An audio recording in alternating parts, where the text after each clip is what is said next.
Jak naštvat učitelku? První krok. Napsat jí na tabuli, že je blb. Tak jdeme na to, tak.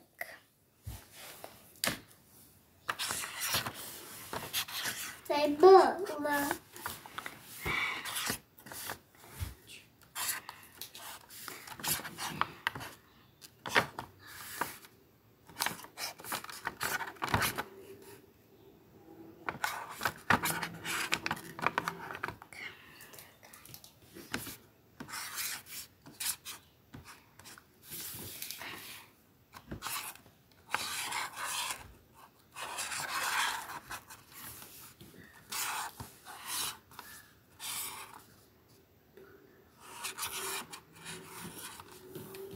Já myslím, že super. Co? Co to má být? Kdo to udělal? Teď se přizná ten, kdo to udělal a přihlásí se ruku. I hned! Já, paní učitelka. Krok 2. Začmáratý test. Hele, tak teď nám jde rozdělit ten test, tak ho začmárám, jo? Tak tady máte ten test. Tady ho máš. Tak, jdeme ho začmárat. Tuška.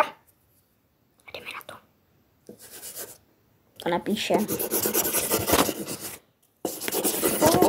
Nesnáším test. Ještě ten první příklad. Ja, to ani nevím, kolik je, to je tak těžký. Až tady tamhle. Dáváme testičky.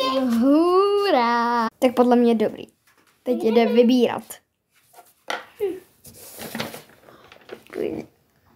Opla. To dopadne špatně, lidi. Podle mě za chvíli bude rozdávat. To dopadne špatně. Už asi jde rozdat. Hujte. A to bude na tebe naštvaná máma a táta.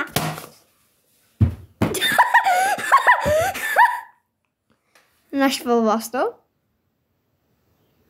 To je 5 minus. No.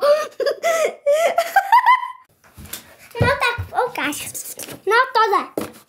To bude na tebe máma a táta naštvaný. No. Já jim to řeknu všechno. Krok 3. Sundat jí paruku. Tak jdeme jí sundat tu paruku hnusnou. Dobrý den, paní Čoko. Dobrý den. Víte, počkejte, koukněte na mě. Prosím, já chci něco říct.